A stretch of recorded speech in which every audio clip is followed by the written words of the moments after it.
Hello everyone and welcome to we boost education. और हमेशा की तरह आज भी मैं आपके लिए एक बहुत ही इम्पॉर्टेंट क्वेश्चन लेकर आई हूँ जिसके बारे में हम डिस्कस करने वाले हैं। ये क्वेश्चन लिया गया है language across the curriculum part 2 से, जो कि बीएड सेकेंड सेम में नॉर्मली पूछा जाता है और कई बार पूछा जा चुका है। तो हमारा क्वेश्चन है शिक्षक लेखन से रिलेटेड। शिक्षक लेखन से संबंधित गतिविधियों में छात्र शिक्षकों मीन्स स्टूडेंट टीचर्स की भूमिका का वर्णन कीजिए। शिक्षक लेखन में छात्र अध्यापकों की भूमिका का वर्णन कीजिए। मीन्स जो स्टूडेंट टीचर्स रहते हैं वो शिक्षक लेखन में किस तरह अपना कंट्रीब्यूशन देते हैं उसके बारे में हम यहाँ पर डिस्कस करेंगे। साथ ही साथ उसके अंतर्गत कौन कौन सी गतिविधियाँ होती हैं, कौन कौन सी एक्टिविटीज़ रहती हैं, उनके बारे में भी डिस्कस करेंगे। और इन गतिविधियों के अंतर्गत हम दीर्घ समूह के बारे में और लघु समूह के बारे में मीन्स जो हमारे लार्ज ग्रुप रहते हैं और जो स्मॉल ग्रुप्स रहते हैं उनके बारे में भी डिस्कस करेंगे। तो आइए शुरू करते हैं। आज के जो स्टूडेंट टीचर्स हैं वो कल के टीचर्स हैं और जो वो पढ़ाने जा रहे हैं उस विषय की उनको अच्छी तरह से जानकारी होनी चाहिए और उस जानकारी को मौखिक और लिखित दोनों ही रूपों से अच्छी तरह से एक्सप्रेस करना भी आना चाहिए, जिसके लिए शिक्षक लेखन एक बहुत ही आवश्यक तरीका है। शिक्षक लेखन के द्वारा स्टूडेंट टीचर्स की व्यक्तिगत क्षमताओं मीन्स पर्सनल एबिलिटी का विकास होता है। इसमें टीचर स्टूडेंट वो किसी भी सब्जेक्ट को पहले पढ़ता है, उसे समझता है और फिर उसके बाद उसे अपने शब्दों में लिखता है, उसे लिपिबद्ध करता है, लिखकर उसे एक्सप्रेस करता है।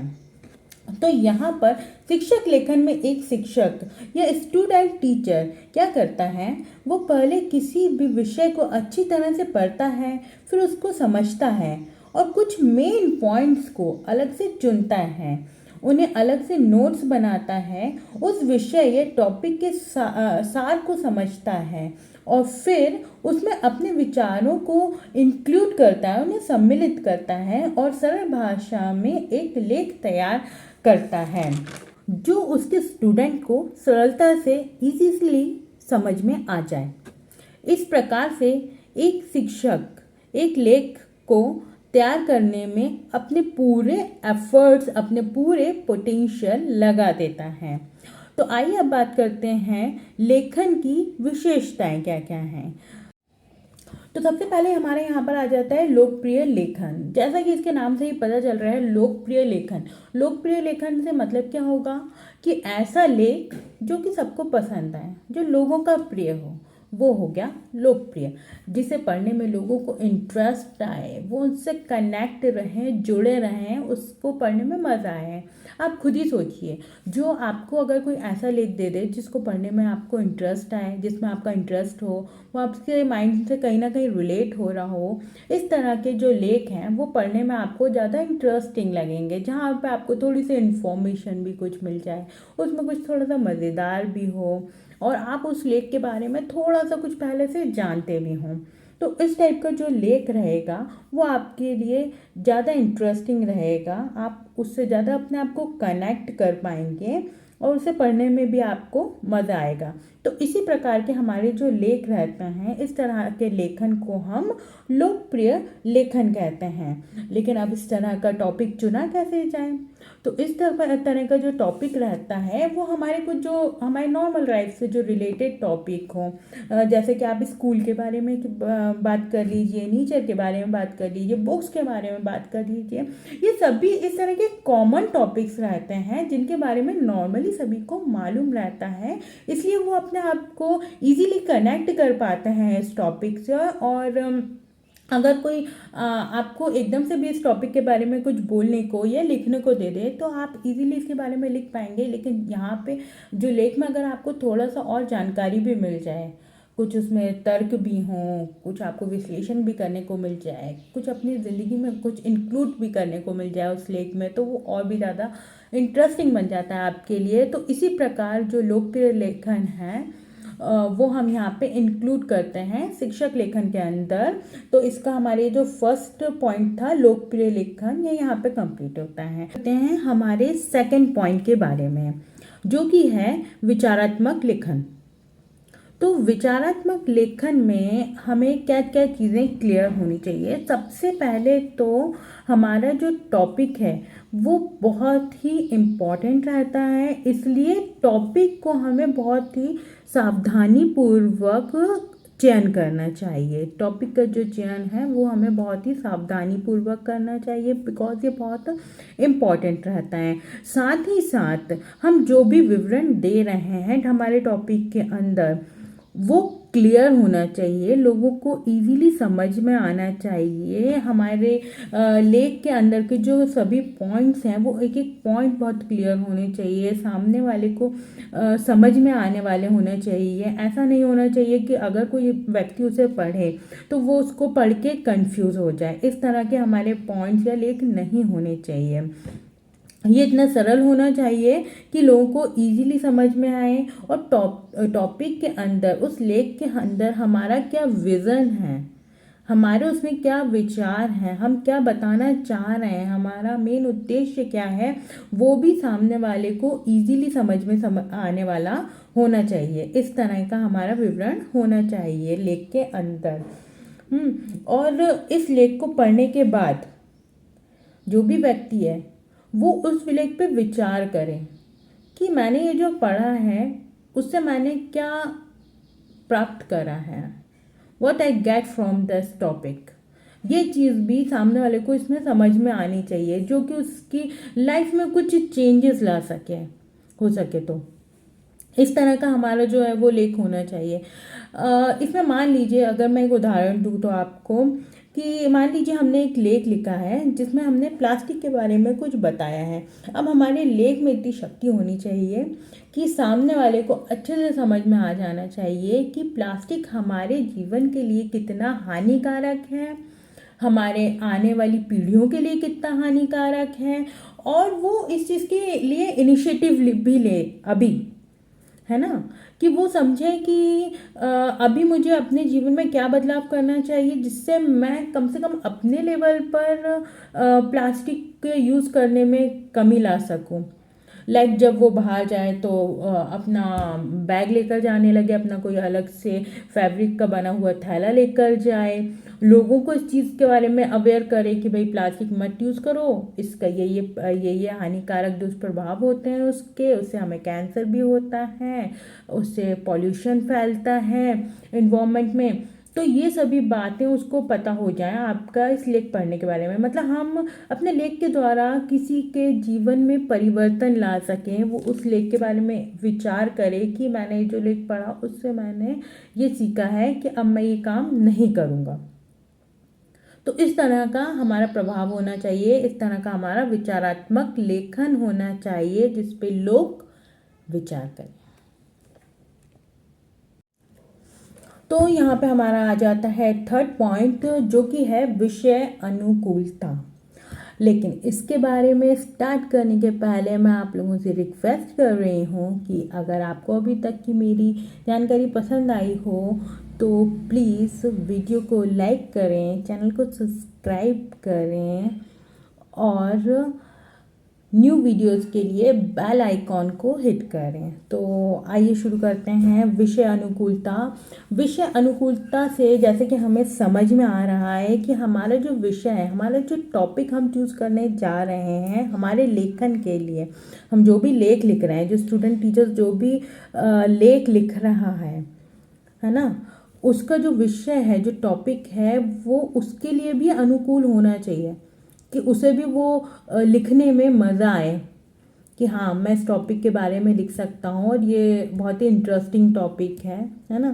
तो वो कहीं ना कहीं उससे कोरिलेटेड हो पहले से, और उसको उसमें लिखने में मज़ा आए, उसकी रुचि आए उसमें। और सबसे बड़ी बात कि वो जो स्टूडेंट टीचर है उसके पास उस विषय से रिलेटेड सभी जानकारी मौजूद होनी चाहिए, ऑब्वियस सी बात है, जब आपके पास किसी विषय के बारे में जानकारी होगी तभी तो आप उसके बारे में लेख लिख पाएंगे, तभी तो आप उसे अपने शब्दों में बयान कर पाएंगे, है ना। साथ ही साथ उसका विश्लेषण कर पाए, एनालाइज कर पाए कि उसने लेख कैसा लिखा है या उसको किस किस तरह का लेख लिखना है, उसमें क्या क्या हानि लाभ तर्क वितर्क क्या क्या इंक्लूड करना है, जिससे कि वो मुझे भी लिखने में मज़ा आए और सामने वाले को पढ़ने में भी मज़ा आए या सुनने में भी मज़ा आए, इंटरेस्टिंग लगे। तो ये सब इस विषय के अंदर हमें इंक्लूड करना है, जो कि विषय की अनुकूलता को बढ़ाए एक स्टूडेंट टीचर के लिए। तभी तो वो एक सक्रिय अधिगम में भाग ले पाएगा, है ना। इसी तरह हमारी एक एक्टिव लर्निंग का जो प्रोसीजर है वो शुरू हो पाएगा। इसलिए विषय अनुकूलता बहुत ही इम्पॉर्टेंट है हमारे शिक्षक लेखन के लिए। तो आइए चलते हैं हमारे 4th पॉइंट की तरफ, जो कि है तार्किकता। तार्किकता, तो तार्किकता से यहाँ अर्थ यह है कि हमें जो लेख दिया गया है उसका डिस्क्रिप्शन जो है वो इतना इजी होना चाहिए, इतना क्लियर होना चाहिए कि उस लेख के अंदर जो मोटिव है वो क्लियरली हमें समझ में आ जाए कि उस लेख का जो मोटिव है, उसका जो उद्देश्य है वो क्या है, वो एक स्टूडेंट टीचर्स को समझ में आ जाए और वो उसको अच्छी तरह से एनालाइज कर पाए और अपने शब्दों में लिख पाए। ऑब्वियस सी बात है, जब तक कि समझ में ही नहीं आएगा तो आप उसको डिस्क्राइब कैसे करेंगे। इसलिए इतना क्लियर हमारा टॉपिक होना चाहिए कि हम उसको पढ़ के समझ के और अपने शब्दों में लिख लें, एनालाइज करके उसका जो गूढ़ उसका उद्देश्य है उसका पता करके हम उसे अपने शब्दों में लिख पाएँ। इस तरह का हमारा जो लेख है वो होना चाहिए। तो हमारे विषय की तार्किकता ऐसी होनी चाहिए कि वो इजीली समझ में आए सामने वाले। तो नेक्स्ट हम आ जाते हैं सुलिखित भाषा शैली पर। लेखन की लैंग्वेज क्लियर होनी चाहिए। हमारे पास जो भी लेख है, ऑब्वियस सी बात है उसकी लैंग्वेज हमें क्लियर होनी चाहिए। अदरवाइज अगर हमें लेख समझ ही नहीं आएगा, उसकी लैंग्वेज इतनी टफ होगी कि वो हमें समझ ही नहीं आए, तो हम उसे कैसे डिस्क्राइब करेंगे, उसे समझेंगे ही नहीं। पहली बात तो हमें समझ ही नहीं आएगी, तो हम दूसरों को कैसे बताएंगे कि हाँ इसमें ये चीज़ लिखी हुई है। इसलिए language should be very easy, okay. और भाषा का सरल होना बहुत ही ज़रूरी है। भाषा बोधगम्य मीन्स, बोधगम्य थोड़ा सा डिफ़िकल्ट वर्ड है, इसका मतलब होता है अंडरस्टैंडेबल, है ना। भाषा ऐसी होनी चाहिए जिसको हम अंडरस्टैंड कर सकें, जिसको हम समझ सकें। उसकी जो शैली है वो इजी होनी चाहिए, विवेचना पूर्ण होनी चाहिए, जिसमें विषय का पूर्ण डिस्क्रिप्शन दिया हो और वो विश्लेषण युक्त भी हो, जिसे स्टूडेंट टीचर्स को टॉपिक की विवेचना करने में सरलता हो। यदि लैंग्वेज रिलेटेड प्रॉब्लम होगी तो सभी स्टूडेंट टीचर आसानी से अपनी सहभागिता इस लेख के लिए नहीं दे पाएंगे। तो आइए अब हम बात करते हैं शिक्षक लेखन की गतिविधियों के बारे में। इन्हीं गतिविधियों के अंतर्गत हमारे लघु समूह और दीर्घ समूह के बारे में भी हम डिस्कस कर लेंगे। मीन्स अगर आपको गतिविधियाँ लिखने को आती हैं तो इसी से रिलेटेड अगर आपको लघु समूह और दीर्घ समूह के बारे में भी लिखने को आते हैं क्वेश्चन में, तो इसी में से आप उनके बारे में भी लिख सकते हैं। तो सबसे पहले इसमें है विषय को समझने हेतु निबंध पर तर्क करना, ओके। तो स्टूडेंट टीचर्स को लेखकों और विद्वानों के द्वारा लिखे गए लेखों और पुस्तकों का अध्ययन समूह में करना चाहिए। यहाँ पे हम एक लार्ज ग्रुप की बात कर रहे हैं, एक बड़े समूह की बात कर रहे हैं। ये जो एक्टिविटी हो रही है वो एक बड़े समूह में हो रही है, जहाँ पर जो स्टूडेंट टीचर्स हैं वो किसी एक जो लेखक हैं या जो विद्वान हैं उनके निबंधों को एक दूसरे के साथ डिस्कस कर रहे हैं, उनको पढ़ रहे हैं। ओके, स्वयं की इच्छा से समूह में सभी किसी भी लेख पर चर्चा कर सकते हैं और अपने अपने अलग अलग विचार उस लेख के बारे में प्रस्तुत कर सकते हैं। साथ ही उस लेख के गुण तथा दोषों के बारे में भी बता सकते हैं। ऐसा करने से ग्रुप का समीक्षात्मक विकास होता है। तो यहाँ पे क्या कर रहे हैं, एक हमारा जो एक लार्ज ग्रुप है, जो कि 2 ग्रुप्स में हमने डिवाइड कर लिया है, या अगर 2 ग्रुप्स में डिवाइड भी नहीं भी करा है तो भी इंडिविजुअली सब अपने अपने विचार यहाँ पे इंक्लूड कर रहे हैं। उसके ऊपर कई लोग दोष बता रहे हैं उसके बारे में, कई लोग उसके गुण बता रहे हैं कि भाई इसमें ये दोष है, ये जो निबंध है इस ऐसे में ये दोष है, ये गुण हैं, इस तरह का बता रहे हैं, जिससे कि क्या हो रहा है, जो स्टूडेंट टीचर्स हो रहे हैं उनका समीक्षात्मक विकास हो रहा है। वो अपने फ्यूचर में भी जाके इस चीज़ की समीक्षा कर पाएंगे कि हाँ, ये जो निबंध है इसमें ये अच्छाइयाँ हैं और ये बुराइयाँ हैं और इसमें ये तर्क हैं और ये वितर्क हैं, इसमें इन सबको वो आसानी से समझ पाएंगे और अपने स्टूडेंट्स को भी अच्छे से समझा पाएंगे। इसलिए this type of discussion is very important. Okay, इस तरह का जो डिस्कशन है वो बहुत ही इम्पॉर्टेंट रहता है स्टूडेंट टीचर्स के लिए। तो हमारे नेक्स्ट पर आते हैं हम। नेक्स्ट है हमारा, नेक्स्ट आ जाता है हमारा तर्क के ढांचे का विश्लेषण करना। मीन्स हमें जो भी आर्टिकल दिया हुआ हो उसके बारे में हम यहाँ पे एनालाइज करेंगे उसको, और ये एक स्मॉल ग्रुप कन्वर्सेशन है, एक लघु समूह की जो है वो चर्चा है। ओके, तो और इसके काफ़ी सारे पॉइंट्स, अभी 3-4 पॉइंट्स भी हैं इसके अंदर हमने इंक्लूड करे हैं। तो इसके चलिए बात करते हैं हम।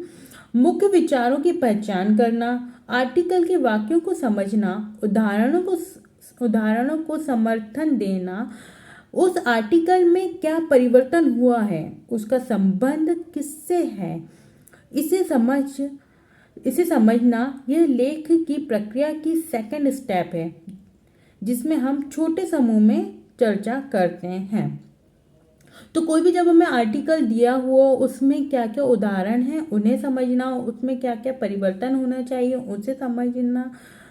ओवरऑल हम देखें तो हम उसका पूरा कोर्ट मार्शल कर देते हैं, यहाँ पर उसको पूरा समझने की कोशिश करते हैं, उस आर्टिकल को उसका एनालाइज करते हैं। यहाँ पे इसमें सबसे पहले आ जाता है इसको जो ए पॉइंट है, इसमें अध्यापक लेखन निबंध को 2 से 3 बार छात्रों के सामने पढ़ते हैं। आपके जो भी टीचर हैं वो निबंध को या लेख को 2 से 3 बार स्टूडेंट के सामने पढ़ते हैं और उन्हें उस लेख को समझाने की कोशिश करते हैं, और समझाने के बाद क्वेश्चन पूछे जाते हैं स्टूडेंट टीचर से कि इस लेख से आपको क्या समझ में आया। तो सबसे पहले हम शिक्षक जो है वो ये करते हैं, जिससे कि एक सक्रिय अधिगम का विकास होता है, क्योंकि जब क्वेश्चन पूछे जाते हैं तो हम ऑटोमेटिकली एक्टिव हो जाते हैं, है ना। नेक्स्ट बी पॉइंट आता है इसका, निबंध जो कई आर्टिकल्स में दिया गया है उसके प्रत्येक बिंदुओं को छात्रों को सही तरह से समझाना आवश्यक है। इस कार्य में छोटे समूह के समक्ष उनके शिक्षक द्वारा पूछे गए सवाल छात्रों की समझ को विकसित करने में सहायक होते हैं। ऑब्वियस सी बात है, जब शिक्षक ने उसको समझा दिया फिर क्वेश्चन पूछा तो इससे क्या हुआ कि हमारे दिमाग के जो बंद दरवाजे थे वो खुल गए हैं, है ना। हमें उस चीज़ को समझने में और भी इजी हो गया हमारे लिए वो निबंध जो था वो। थर्ड पॉइंट आ जाते हैं हम, पढ़े जा रहे आर्टिकल में यदि कोई उदाहरण दिया गया हो तो उसे भी छात्रों के सामने प्रस्तुत किया जाना चाहिए, जिससे कि वो आर्टिकल छात्रों के लिए और भी ज़्यादा स्पष्ट हो जाए।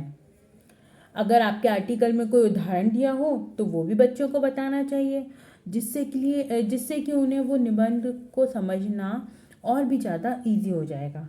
आर्टिकल में केवल एक्सप्लेनेशन, विवरण की प्रधानता नहीं होनी चाहिए, बल्कि विषय से रिलेटेड अपवाद, बदलाव व शर्तों के बारे में भी बताया जाना चाहिए। मीन्स हमारा जो भी निबंध है, जो भी आर्टिकल है, उसमें ऐसा नहीं कि सिर्फ एक बहुत बड़ा सा उन्होंने लेख लिख दिया है और कुछ समझ में नहीं आया भाई। इसलिए उसके जो एक्सपेक्टेशंस हों वो भी उसमें पता होना चाहिए, उसमें जो बदलाव होने चाहिए उसके बारे में भी हमें पता होनी चाहिए, उसमें क्या क्या शर्तें रखी गई हैं, क्या क्या मेरिट्स एंड डीमेरिट्स हैं, वो उसके बारे में भी हमें इसमें पता होना चाहिए। यही एक अच्छा आर्टिकल कहलाता है।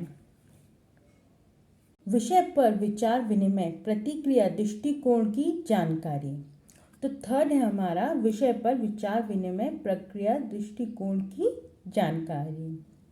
इसमें क्या हो रहा है, जैसा कि हम सभी जानते हैं कि हम सब अलग अलग हैं, है ना। जब भी हम किसी एक ग्रुप में डिस्कशन करते हैं तो वहाँ पे सभी जो अलग अलग लोग हैं वो अपनी अलग अलग थॉट प्रोसेस के हिसाब से अपनी अलग अलग विचारों के साथ आंसर देते हैं, तर्क वितर्क करते हैं, अपनी अपनी राय देते हैं। तो यहाँ पर यही समझाने की कोशिश करी गई है कि प्रत्येक जो इंडिविजुअल पर्सन है, जब वो एक ग्रुप में बात करता है तो वो अपनी अलग अलग विचारों को व्यक्त करता है, अलग अलग विचार हमें पता चलते हैं, जिससे कि कई वो चीज़ भी रहती हैं जो हम नहीं सोचते हैं, लेकिन जब सामने वाला बोलता है तो हमें पता चलता है, अरे हाँ, इस लेख में, इस आर्टिकल में तो ये चीज़ भी थी, इस पे तो हमारा ध्यान ही नहीं गया। इसलिए ये जो प्रोसेस है वो बहुत ही अच्छी है कि जब हम एक ग्रुप में बात करें और हमें कई अलग अलग प्रतिक्रियाएं मिलें, अलग अलग विचार सुनने को मिलें, और सभी का क्योंकि दृष्टिकोण जो है, जो विज़न है वो अलग अलग रहता है, इसके कारण हमें अलग अलग बातें सुनने को दूसरों से मिलती हैं, जिससे हमारा ज्ञान का वर्धन होता है ना, हमारे ज्ञान में बढ़ोतरी होती है, हमको एक अलग तरह से सोचने का तरीका भी मिलता है। और हमारे बंद दरवाजे दिमाग के बहुत ही अच्छे से खुल जाते हैं और हमें समझ में आ जाता है, अच्छा इस तरह से भी इस चीज़ को करा जा सकता था, ये भी सोचा जा सकता था इसके लिए। तो इसलिए ये प्रोसेस बहुत ही अच्छी और बहुत ही ज़रूरी होती है कि किसी भी लेख के ऊपर हम विचार विनिमय करें और अपने दृष्टिकोण, अपनी थॉट्स दूसरों को बताएं और दूसरों की थॉट्स को भी सुने। तो आइए चलते हैं नेक्स्ट, प्रतिक्रिया लेखन। तो नेक्स्ट हम आ जाते हैं प्रतिक्रिया लेखन पर, जो हमारा फोर्थ पॉइंट है, और यही सबसे अंत में हमें करना रहता है कि हम हमारे जो आर्टिकल है उसको हमने पढ़ लिया, समझ लिया, उसके बाद हमने एक दूसरे से विचार विमर्श कर लिया, सबका दृष्टिकोण समझ लिया, उसके बाद हम वो जो लेख है उसको अपने शब्दों में लिखते हैं, उन्हें लिखने की कोशिश करते हैं। ये चीज़ इंडिविजुअली भी हो सकती है और एक युग्म में भी हो सकती है, मतलब आपका कोई पार्टनर भी हो सकता है। उसको कहना चाहिए कि एक छोटे समूह का हम अगर बात करें तो हम यहाँ पर एक स्मॉल ग्रुप बनाकर उसके साथ भी ये इस कार्य को पूर्ण कर सकते हैं। तो प्रतिक्रिया लेखन में क्या होता है कि हमने जो भी आर्टिकल पढ़ा है, समझा है, उसको हम अपने शब्दों में लिखते हैं। देन लिखने के बाद हम इसको सबके सामने प्रस्तुत करते हैं, जो हमारे टीचर्स रहते हैं और जो क्लास के जो अदर स्टूडेंट टीचर्स रहते हैं उनके सामने हमें इस जो हमें प्रतिक्रिया पत्र लिखा है अपना, उसको हम शो करेंगे, उनके सामने हम उसको प्रस्तुत करेंगे। तो यहाँ पे हम प्रस्तुतिकरण के लिए क्या करते हैं कि हम एक प्रोजेक्टर लेते हैं, या अगर प्रोजेक्टर अवेलेबल नहीं हो तो हम इनको चार्ट के माध्यम से भी दिखा सकते हैं। वो चार्ट हमें खुद को प्रिपेयर करने पड़ते हैं, बट अगर हमारे पास प्रोजेक्टर की सुविधा है तो हम इसको प्रोजेक्टर के द्वारा शो करते हैं। तो हम एक प्रोजेक्टर लगाते हैं जिसमें हमारा एक जो फ्रेंड रहता है वो उस स्लाइड्स को चेंज करता जाता है, और एक जो वक्ता रहता है जो कि बताता है, उस चीज़ों को समझाता है, वो उन चीज़ों को जो भी आर्टिकल है उनके बारे में समझाता जाता है। और हमारे सामने काफ़ी सारी ऑडियंस बैठी रहती है, मतलब आपकी जो क्लासमेट्स हैं, वो आपके जो टीचर्स हैं वो बैठे रहेंगे, और वो उस आर्टिकल के बारे में आपसे कुछ क्वेश्चंस भी पूछ सकते हैं, जिनका आंसर आपको अपनी बुद्धिमत्ता के हिसाब से देना रहता है। अपने नॉलेज के बेस पर, आपने जो पढ़ा है उसके बेस पर आप इन आंसरों को देते हैं जब सडनली आपके पास क्वेश्चन आते हैं। तो इस तरह हमारी ये पूरी प्रोसेस होती है।